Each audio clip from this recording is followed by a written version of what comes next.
just occurred to me that I've never done a review of this. This is the HiFiMan Sundara. It's an open back, it's a planar magnetic.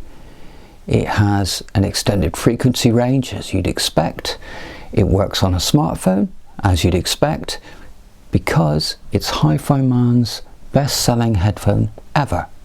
Probably their best-selling product ever, although their accessories obviously are a lot cheaper than these. These currently are retailing at $299. When they were first introduced onto the market, way back in 2017, they were $499, and people thought they were the bargain of the century at that price. Now they're down to $299. In my opinion, the sound has changed, not necessarily for the worst, but a sidestep in the sound characteristics of it. So the original, of which I've got here somewhere, with some rather tatty ear pads because I've taken them off and they've got damaged, has a more open, wider sound stage, and you can get more micro details on these. These have more bass slam and vocals are easier to follow, and the sounds are closer to the ear. These are easier to run than the old models. What do these sound like compared to the competition? I haven't heard anything at $299 that compares to these other than the originals. I prefer the sound of the originals to these, but still for $299 there isn't anything that I've heard that compares to these. I know I keep on saying that about HiFiMan products, but they have consistently got it right across the range of their products, and it's only when we start going into the upper stratosphere of pricing levels that, yeah, there is indeed quite stiff competition out there. But other than that, you know, many will prefer the Odyssey sound for planar magnetics. I understand that, but for me, I prefer the HiFiMan sound compared to the Odyssey. The Odysseys just don't have the detail, the micro detail retrieval that these have at their levels. And I've even gone up as far as the LCD5s, and I just don't prefer them over this as far as, I'm sorry. Many will, but not me. Back to the Sundaras, and certainly the 2020 versions I've never had before, so we can talk about them. First of all, why did they call it the Sundara?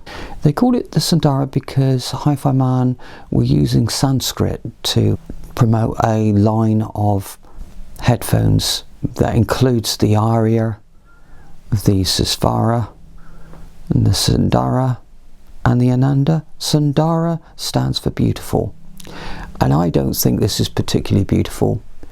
The design is looking a bit dated to me now. It's black and grey and has lots of sort of metal parts on it.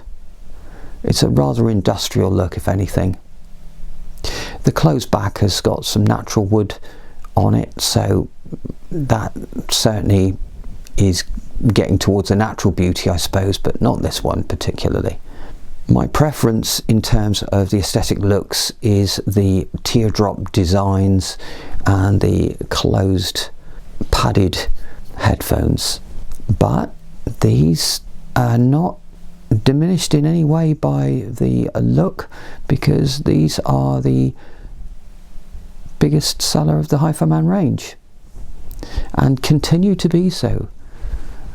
Obviously there's been a price drop there, and the Edition XS may well take over the top seller, or something else that Fan comes up with may well pip them, but at the moment these are still top of the tree for sales. These are their most popular headphones ever made.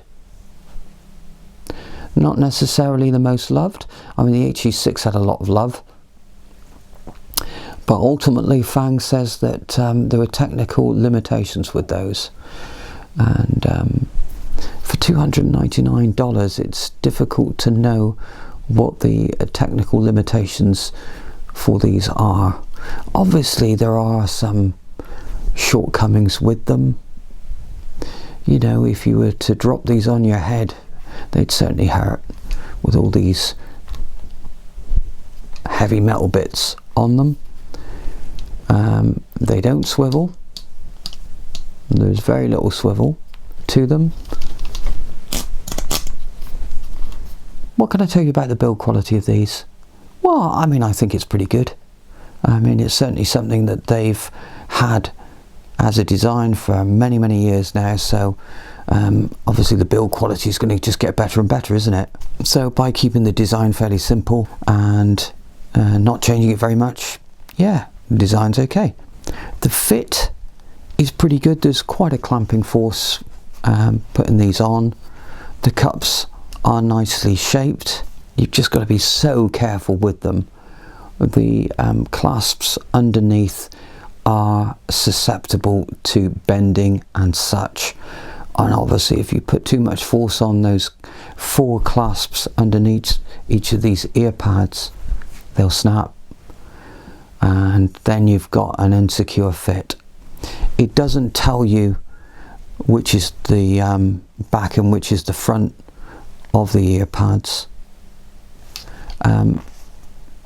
in terms of any markings on them, so you'll just have to look at your manual on it, or, you know, think logically. Well, you just got to think that the back has got the thickest part of the ear pads and the front is the thinnest part. What does the sound like? Well, the fact is these are planar magnetics. Planar magnetic technology is superior to dynamics, in my opinion. It's not superior to electrostatics, in my opinion, and you ain't going to get an electrostatic that's going to compete with this at this price level until HiFiMan make one, or perhaps Odyssey or somebody. But at the moment there's nothing that rivals this on the market that I've heard for a full-size headphone. The sound signature of these is bass slam. The soundstage is fairly close to the ears, which makes vocals very easy to follow and the main instrument very easy to follow. Put a decent rock or pop track on these and wow, they have energy. If you've not come across my channel before, welcome. If you have come across my channel before, welcome.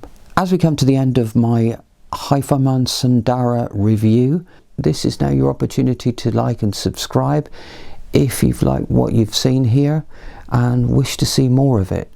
The only way to ensure that that happens and it continues to give life into the channel is to subscribe. We're now at a point where we've got lots of views out there but not quite so many subscribers, so feel free to do that if you wish, and I look forward to seeing you on the next video. Until then, goodbye.